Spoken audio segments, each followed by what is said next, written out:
3 kali ikut training, tetapi nggak lulus juga. Nah, ini dipertanyakan nih. Sebentar, sebentar, sebentar.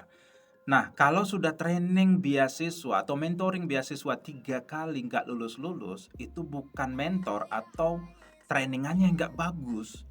Bisa saja Andanya yang tidak mengerti, gitu. Nah, ada satu anak yang ikut training kepada saya sekali, terus habis itu dia ngulang lagi. Kalau dulu masih ngulangnya itu gratis ya sampai 3 kali, gitu.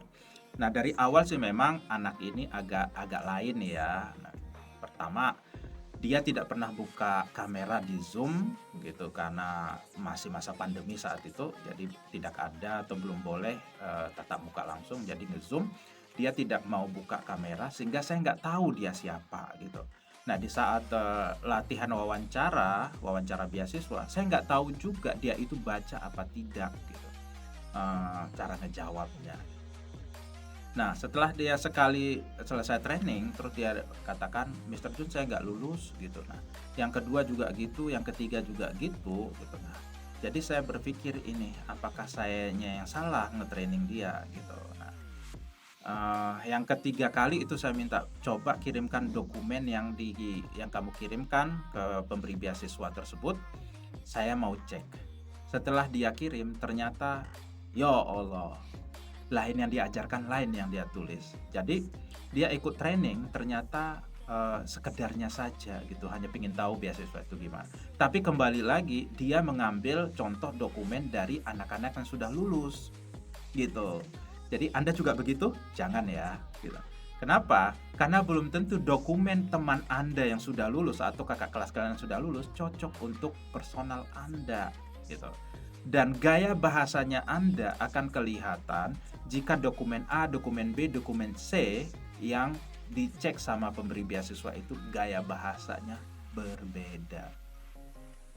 Dan bisa saja si A itu mengambil bidang apa yang akan dia selesaikan permasalahan kecil di Indonesia itu berbeda. Dia menguasai bidang tersebut dan Anda tidak. Contohnya begini. Ada satu anak dari Manado yang akhirnya dapat beasiswa gitu. eh, Berpikir tentang begini, dia akan membuat komunitas peduli sampah di pinggiran laut, pantai ya, di pantai tersebut dari orang-orang yang tinggal di pantai. Ya. Caranya bagaimana? Jadi jika itu sampahnya adalah sampah plastik seperti botol-botol minuman gitu, itu harganya sekian, dan itu dikumpulkan, dimasukkan ke bank sampah punya dia, dan diberikan uang kepada yang pengumpul tersebut atau pengumpul sampah tersebut dengan cara pemberian beasiswa kepada anaknya. Nah, dan dokumennya itu dia di-copy orang juga, dan dokumennya itu di-copy oleh orang lain juga untuk daftar beasiswa. Nah, karakternya tidak sama. Kenapa? Pengcopy ini tinggalnya di gunung dan anak ini tadi tinggalnya di dekat pantai tersebut, gitu. Nah, jadi begitu mau di-matchingkan nggak ketemu. Yang anak yang tinggal di gunung yang ngopi ini tadi akhirnya kebingungan gimana mengejarnya dari rumahnya ke pantai yang jaraknya adalah 10 kilo. Kebayang? Kebayang.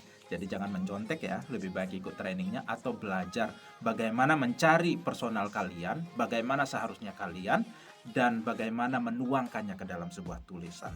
Karena penguji beasiswa tidak bisa dibohongi. Mereka tahu standarisasi dan tahu bagaimana Anda. Jangan bohong, tetapi buatlah hal yang positif, buatlah hal yang baik dari hasil dari trainingan kalian untuk mengejar beasiswa kalian. Mudah sebenarnya jika kalian mau ikut aturannya.